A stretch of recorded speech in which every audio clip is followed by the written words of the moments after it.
అందరికీ వందనాలు.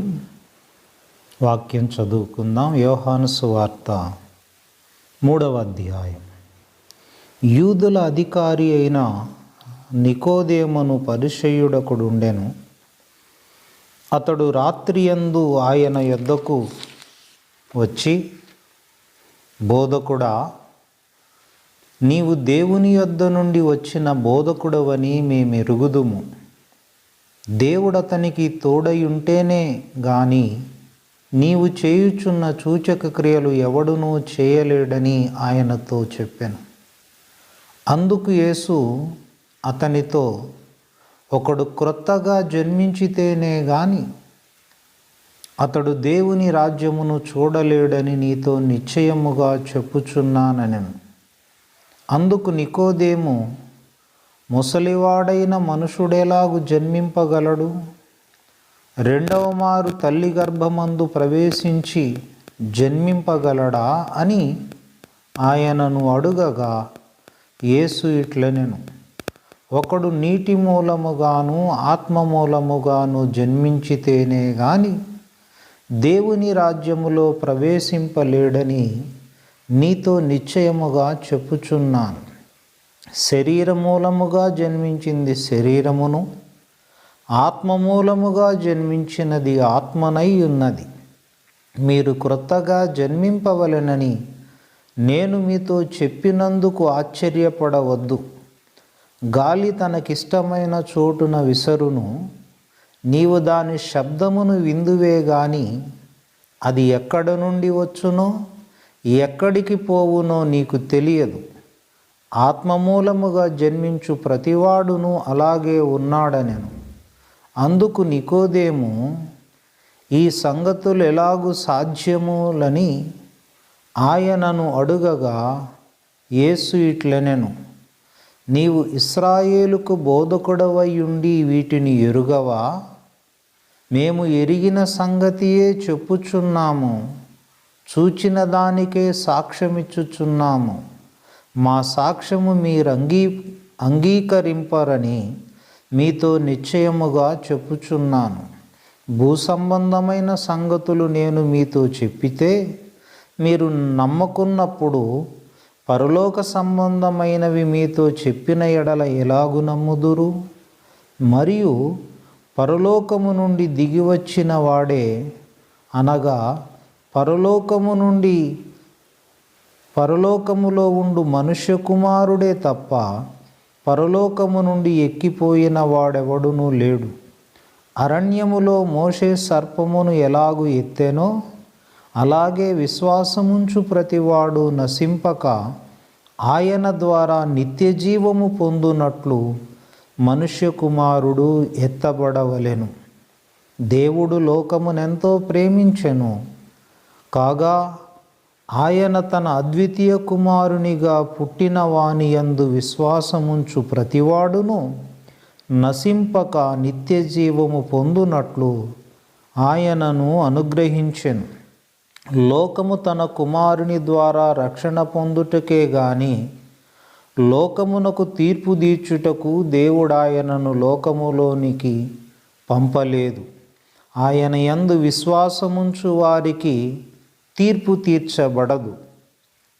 విశ్వసింపని వాడు దేవుని అద్వితీయ కుమారుని నామమును విశ్వాసముంచలేదు గనుక వానికి ఇంతకు మునుపే తీర్పు తీర్చబడెను. ఆ తీర్పు ఇదే: వెలుగు లోకములోనికి వచ్చెను గాని తమ క్రియలు చెడ్డవైనందున మనుషులు వెలుగును ప్రేమించక చీకటినే ప్రేమించిరి. దుష్కార్యము చేయు ప్రతివాడు వెలుగును ద్వేషించును, తన క్రియలు దుష్క్రియలుగా కనబడకుండునట్లు వెలుగునొద్దకు రాడు. సత్యవర్తనుడైతే తన క్రియలు దేవుని మూలముగా చేయబడి ఉన్నవని ప్రత్యక్షపరచబడునట్లు వెలుగునొద్దకు వచ్చును. అటు తరువాత యేసు తన శిష్యులతో కూడా యూదయ దేశమునకు వచ్చి అక్కడ వారితో కాలము గడుపుచు బాప్తిస్మమిచ్చుచూ ఉండెను. సలీము దగ్గరనున్న ఐనోనను స్థలమున నీళ్లు విస్తారముగా ఉండెను గనక యోహాను కూడా అక్కడ బాప్తిస్వమిచ్చుచూ ఉండెను. జనులు వచ్చి బాప్తిస్వము పొందిరి. యోహాను ఇంకనూ చెరసాలలో వేయబడి ఉండలేదు.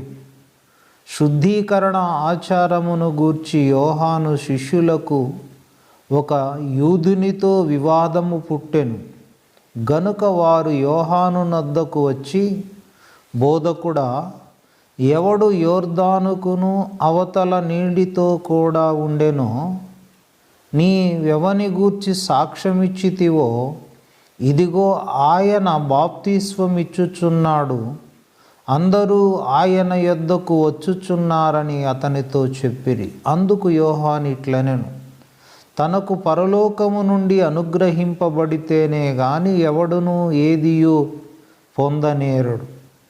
నేను క్రీస్తును కాననియు ఆయన కంటే ముందుగా పంపబడిన వాడనే అనియు చెప్పినట్లు మీరే నాకు సాక్షులు.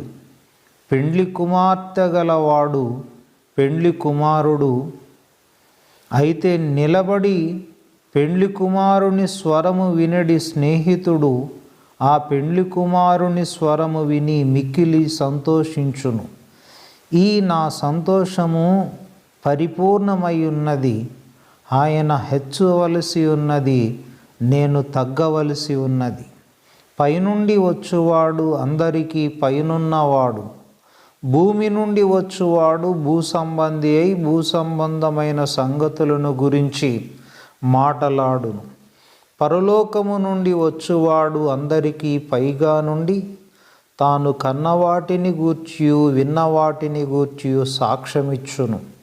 ఆయన సాక్ష్యము ఎవడు అంగీకరింపడు.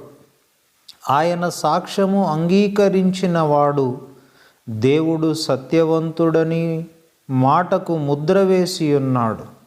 ఏలయనగా దేవుడు తాను పంపిన వారిని కొలత లేకుండా ఆత్మ అనుగ్రహించును గనుక ఆయన దేవుని మాటలే పలుకును.